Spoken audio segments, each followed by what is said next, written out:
জিলহজ মাস শেষ হয়ে গেলে আবার মুহররম মাস শুরু হয়ে যাবে, আরবি নতুন বছর শুরু হয়ে যাবে।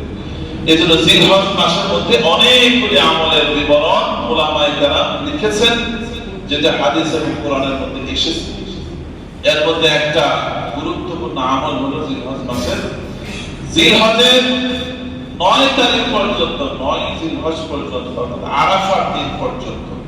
কারণ 10 জিলহজ এই আমলটা হারাম।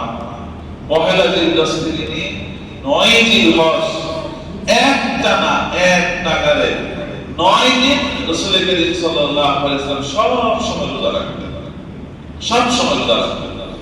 সাহাবায়ে কেরাম রাদিয়াল্লাহু তাআলা আনহু বিশেষ সমস্যা ছাড়া কখনোই রোজাকে ছাড়তেন না। রমজানের রোজাকে যে পরিমাণ গুরুত্ব দিয়ে আদায় করতেন, একই গুরুত্ব দিয়ে এই 9 দিনের রোজাকে আদায় করতেন। পহেলা জিলহজ থেকে নিয়ে 9 জিলহজ পর্যন্ত রাসূল করিম সাল্লাল্লাহু আলাইহি ওয়াসাল্লাম বলেছেন, 1 2 3 4 5 6 7 8 নবমতম দিন আরাফার দিন, জিলহজের 9 তারিখ, এই একদিন যদি কেউ রোজা রাখে, মাত্র একদিন, সাওম ইয়াউমি আরাফা, আহতাসিবু আলাল্লাহ আইয়ুকাফিরা সানাতাল্লাতী ক্বাবলাহু ওয়া সানাতাল্লাতী বা'দাহু, আও কামা ক্বালা আলাইহিস সালাতু ওয়াস সালাম। রাসূল করিম সাল্লাল্লাহু আলাইহি ওয়াসাল্লাম বলেন যে এক থেকে শুরু হয়েছে রোজা, শেষ যে রোজা অর্থাৎ 9 তারিখের রোজা, আরাফার দিনের রোজা, আমি আল্লাহ আপনাদের কাছে আশা করি, আল্লাহর কাছে আমার প্রত্যাশা, আমার মনের চাওয়া। আর রাসূল করিম সাল্লাল্লাহু আলাইহি ওয়াসাল্লামের মনের চাওয়া, রাসূলের মনের সামান্য ইচ্ছা বাস্তবতার চাইতে 1000 গুণ বেশি শক্ত।